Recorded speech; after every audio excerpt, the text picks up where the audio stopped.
It amounted to a challenging end of a challenging week for Trump, who remains consumed by an impeachment crisis that is clouding his presidency. Within moments of each other, a career diplomat began painting a damning portrait of the president's foreign policy to lawmakers just as Trump lost his appeal in a federal appeals court to stop a House subpoena of his tax documents, which he's guarded fiercely since refusing to make them public as a candidate. Then in rapid succession, judges in New York, Texas, Washington State and California sided against Trump administration initiatives meant to limit immigrants from entering the country, both through a physical barrier and by raising the requirements on migrants seeking legal status. Friday night, the man in charge of executing much of Trump's immigration agenda, acting Homeland Security Secretary Kevin McAleenan, submitted his resignation to the president as the legal setbacks mounted. Long in the works, and by all accounts unrelated to the court decisions or the impeachment crisis, the move nonetheless fueled a sense of an administration in flux. McAleenan was the fourth person to serve in that post since the Trump presidency began. All of the court cases will be appealed. But the rulings added to the sense of Trump's worsening legal fortunes, and Democratic investigations into his finances and foreign activity seemed to gain steam. A silver lining came in the afternoon, when Trump announced a Phase 1 trade agreement with China that he hopes will signal the beginning of the end of a withering trade war. News of the emerging deal sent stocks soaring, even as the president acknowledged it still requires papering. The president remained defiant, telling reporters as he departed the White House for his second rally in 2 days that he would prevail in the end. "We'll win," he said. "Do you know how many cases I've lost and then we win?" But even as he was speaking, the setbacks were piling up. In rapid succession, judges in New York, Texas, Washington State and California sided against Trump administration initiatives meant to limit immigrants from entering the country, both through a physical barrier and by raising the requirements on migrants seeking legal status. Earlier, Trump lost his appeal in a federal appeals court to stop a House subpoena of his tax documents, which he's guarded fiercely since refusing to make them public as a candidate. All of the court cases will be appealed. But the decisions added to the sense of the president's worsening legal fortunes.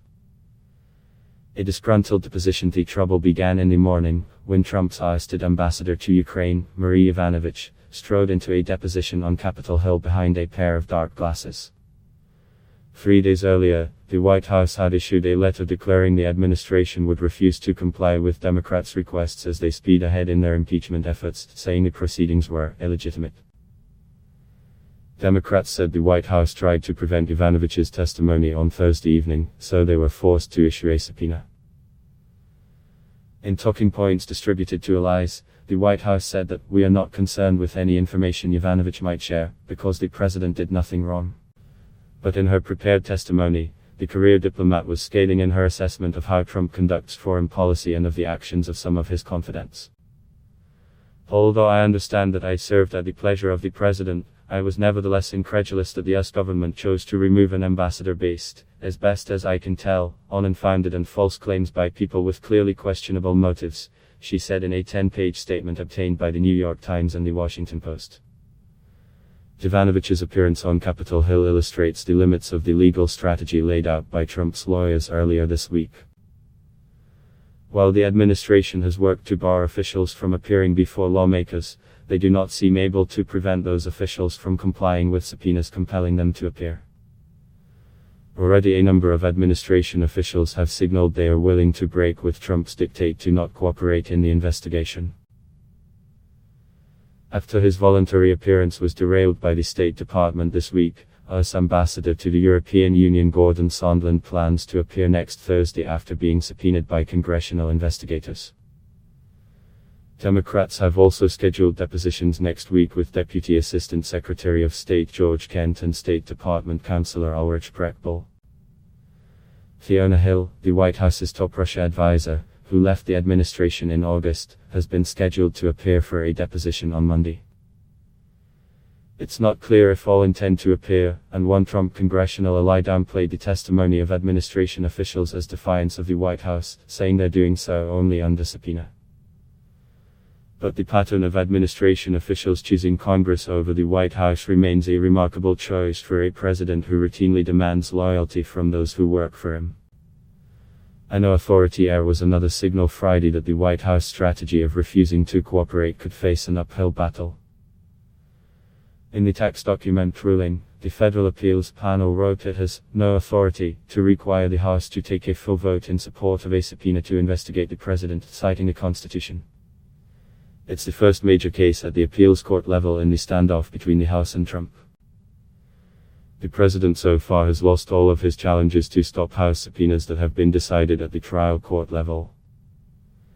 Trump may appeal to the Supreme Court to stop the release of his tax records, but courts, including the Supreme Court, previously have refused to curtail Congress' subpoena power. That ruling preceded a day of setbacks on Trump's immigration agenda, designed around efforts to limit migrants from entering the country.